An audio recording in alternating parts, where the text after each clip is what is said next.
நான் சென்னையிலிருந்து ஒரு திருமணத்திற்காக காரைக்குடி சென்றேன். அப்போது காரைக்குடி பேருந்து நிலையத்தில் டீ குடிக்க 10 நிமிடம் காத்திருந்தேன். அங்கு சில பிச்சை எடுக்கும் தாய்மார்களை பார்த்தேன். ஒரு பிச்சைக்காரி கை நீட்டியதால் நானும் ஒரு ₹5 நாணயத்தை எடுத்து கொடுத்தேன். அவள் சோர்ந்து இருந்ததால் டீ சாப்பிடுகிறாயா என்று கேட்டேன். தலையாட்டியதும் ஒரு டீ வாங்கி கொடுத்தேன். டீ குடித்து கொண்டிருந்த அவள் கையில் 2 பொட்டலங்கள் தொங்கிக் கொண்டிருந்தன. அப்போது இன்னொரு பிச்சைக்காரி இவள் பக்கத்தில் வந்து இந்த 2 பொட்டலங்களையும் பறிக்க இவள் மறுத்தாள். இந்த பாரு, இது நேற்று ராத்திரி உனக்கு ஒரு அம்மா கொடுத்தது, இது எல்லாம் இப்போது கெட்டு போயிருக்கும், இதை நீ சாப்பிடாத, குப்பையில் போடு என்றாள். எனக்கு பசிச்சா என்ன பண்ணுறது என்றாள்.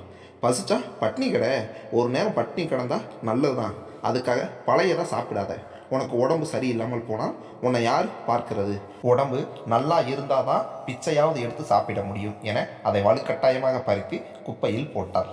அச்செயலை அனைவரும் வியந்து பார்த்தனர்.